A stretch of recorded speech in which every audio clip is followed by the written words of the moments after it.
Hallmark and Jake. My number is 57. I'm a junior.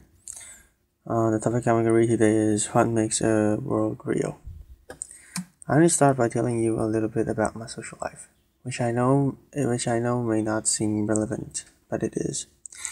When people meet me at parties and they found out that I'm an English professor who specializes in language, they generally have one or two reactions. One set of people look frightened. Laughter. They often say something like, "Oh, I'd better be careful what I say. I'm sure you'll hear every mistake I make." And then they stop talking. After. And they wait for me to go away and talk to someone else. The other set of people, their eyes light up and they say, "You are just the person I want to talk to." And they tell me about whatever it is they think is going wrong with the English language. Laughter. A couple of weeks ago, I was at a dinner party, and then the man to my right started telling me about all the ways that the internet is degrading the English language. He brought up the Facebook, and he said, "To defriend? I mean, is that even a real world?" I want to pause on that question. What makes a world real? My dinner companion and I both know what the verb defriend means. So when does a new world like defriend become real? Who has the authority to make those kinds of official decisions about words, anyway? Those are the questions I want to talk about today. I think most people, when they say a world isn't real, what they mean is it doesn't appear in the standard of dictionary. That, of course, raises a host of other questions, including who writes dictionaries. Before I go any further, let me clarify my role in all of this. I do not write the dictionaries. I do, however, collects new words much the way dictionary editors do. And the great thing about being a historian of English language is that I get to call this research. When I teach the history of the English language, I require that students teach me 2 new slang words before I will begin class.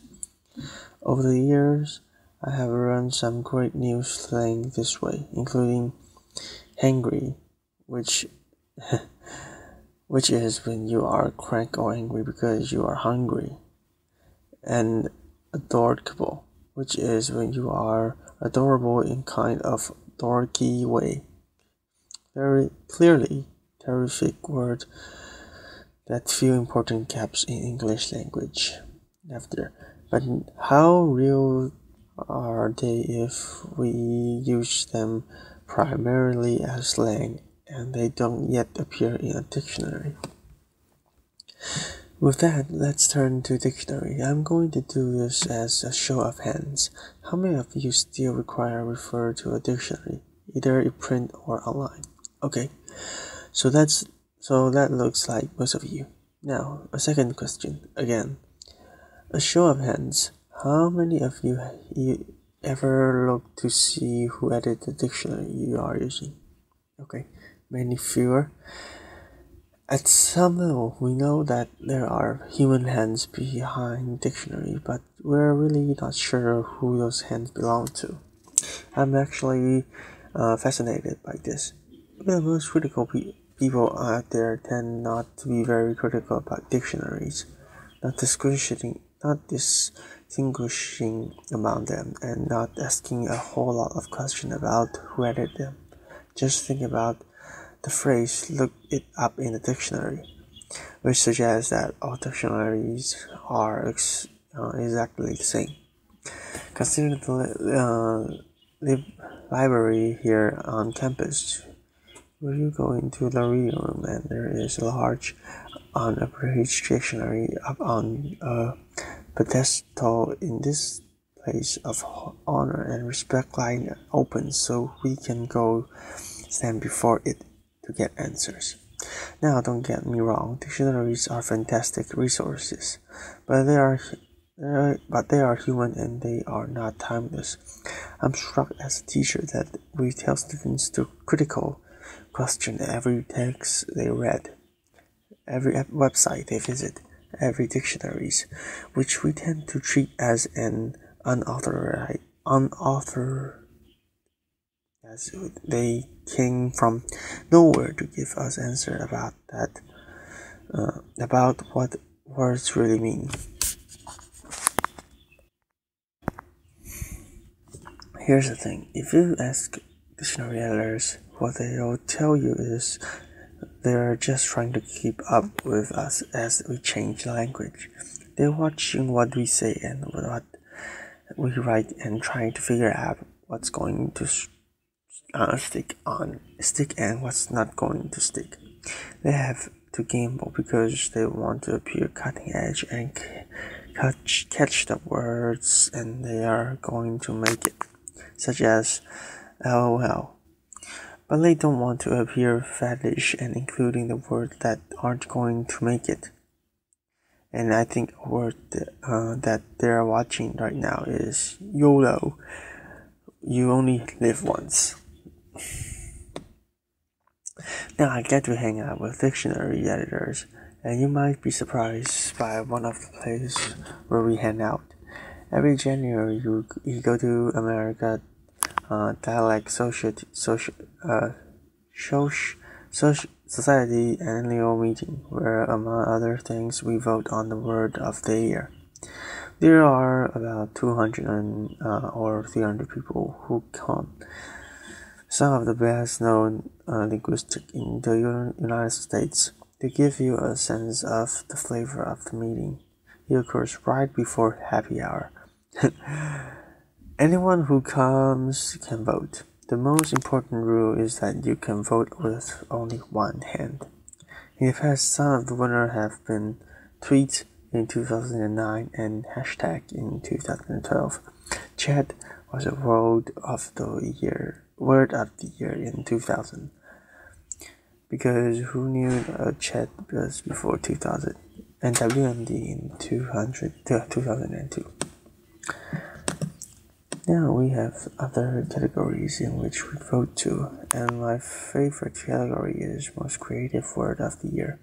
Past winners in this category have included Recombobulation Area, which is at the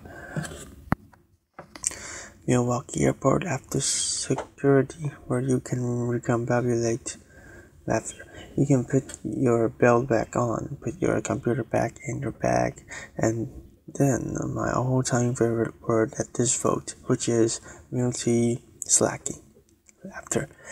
And multi-slacking is the act of having multiple windows up on the screen, so it looks like you're working when you're actually goofing around the web.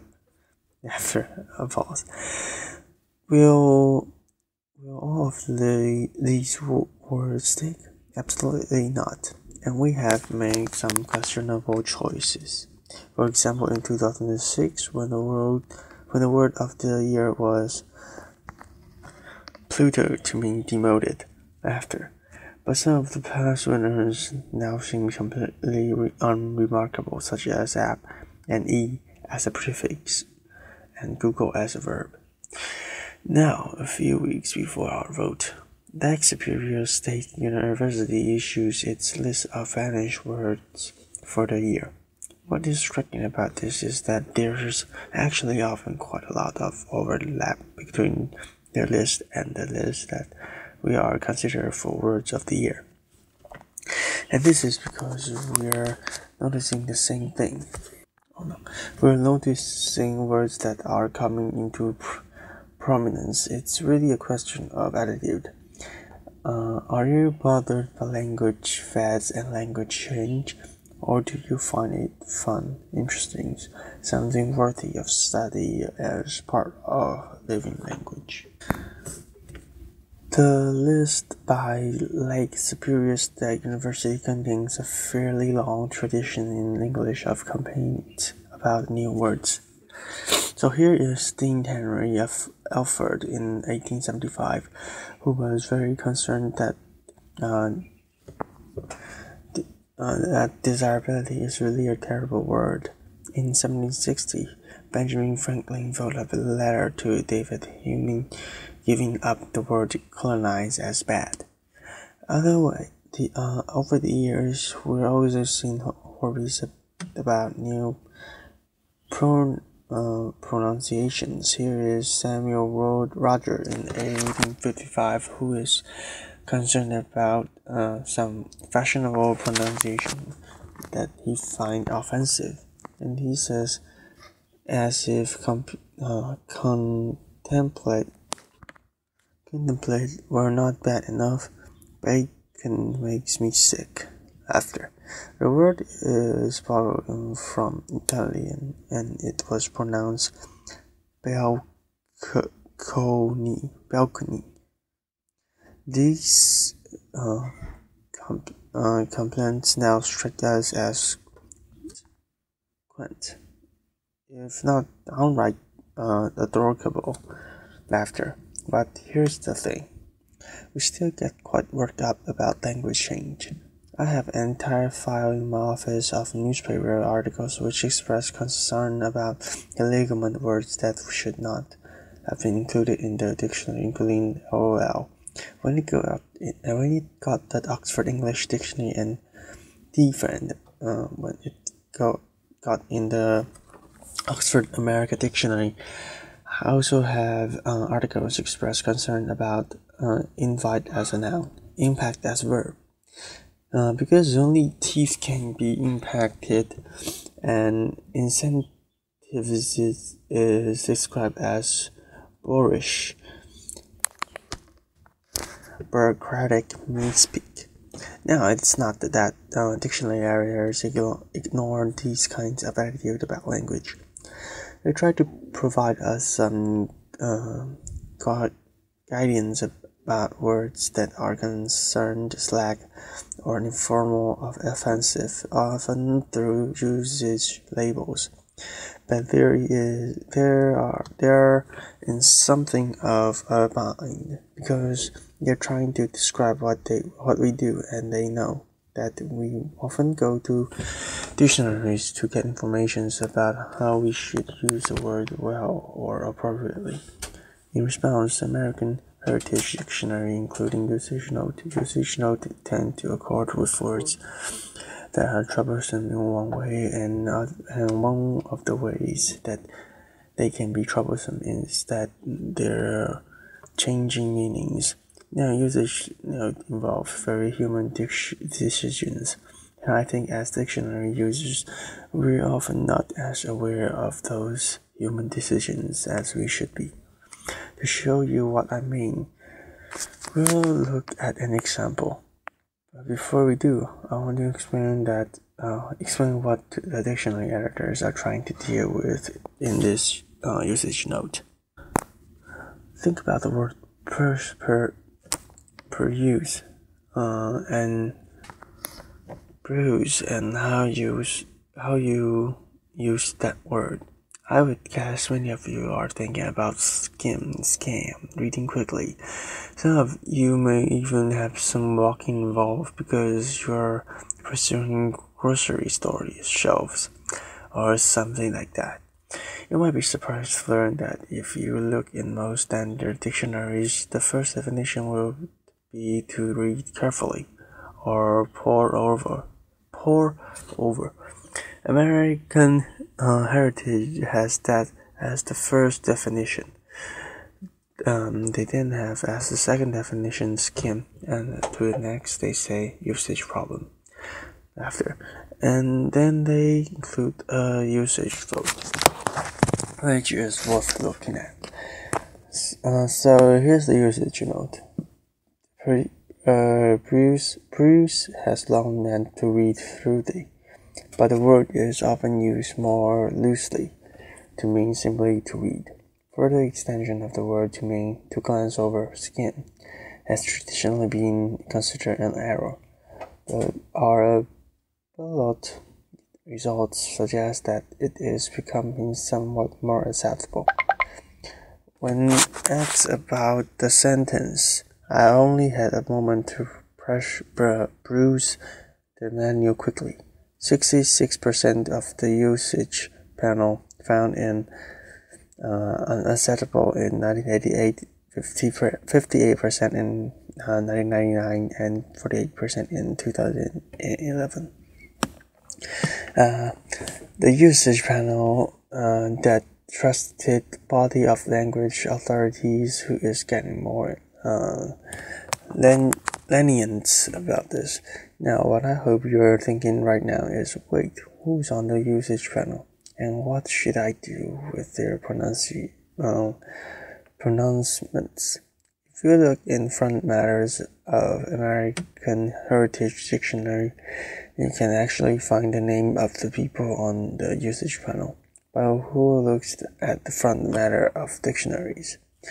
There are about 200 people on the usage panel. They include academics, journalists, creative writers.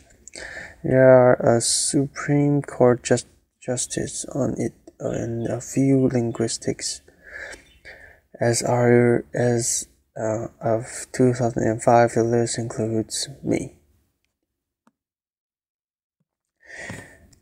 Here's what we can do for you. We can give you a sense of the range of opinion about contested usage. That is, and should be the extent of our authority.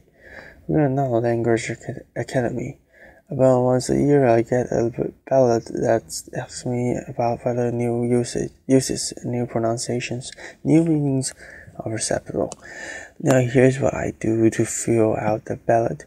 I listen to what other people are saying and writing. I do not listen to my own likes and dislikes about the English language. I will be honest with you. I do not like the word impactful. And that is neither here nor there is term of whether impactful is becoming common usage and becoming more acceptable in writing prose. So to be reasonable, what I do is go look at the usage, which often involves going to look like online database such as Google Books. But if you look for impactful in Google Books, here is what you find. Well, it sure looks like impactful is provoking usage for a certain number of writers and has become more and more useful over the last 20 years. Now, there are going to be changes that all of us don't like in the language. There are going to be changes where you think, really? Does the language have to change that way? What am I saying is we should be less quick to decide that change is terrible. We should be less quick to impose our likes and dislikes about words on other people. And we should be entirely reluctant to think that the English language is in trouble.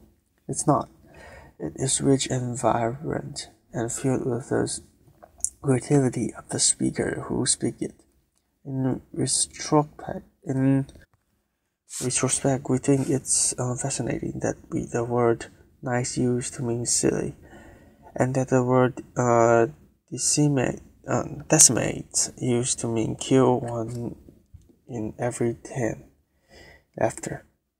We think that Ben Franklin was being silly to worry about notice as a verb. Well, you know what? We're going to look pretty silly in a few hundred years for worrying about impact as a verb and invite as a noun. The language is not going to change so fast that we can't keep up. Language just doesn't work that way. I hope that what you can do is find language change not worrisome but fun and fascinating, just the way dictionary editors do. I hope you can enjoy being part of the creativity that is continually remarking our language and keeping it robust. So how does a word get into a dictionary? It gets in because we use it and we keep using it. And dictionary editors are paying attention to us. If you're thinking, but that's all us decide that what words mean. I would say yes, it does, and it always has.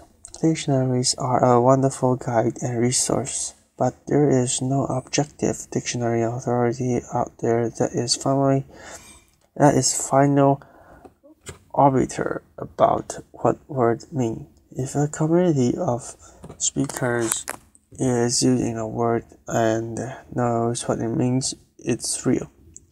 That word might be slangy. That word might be informal, and that word might be a word that you think is illogical or unnecessary. But that word that we are using, that word is real. Thank you.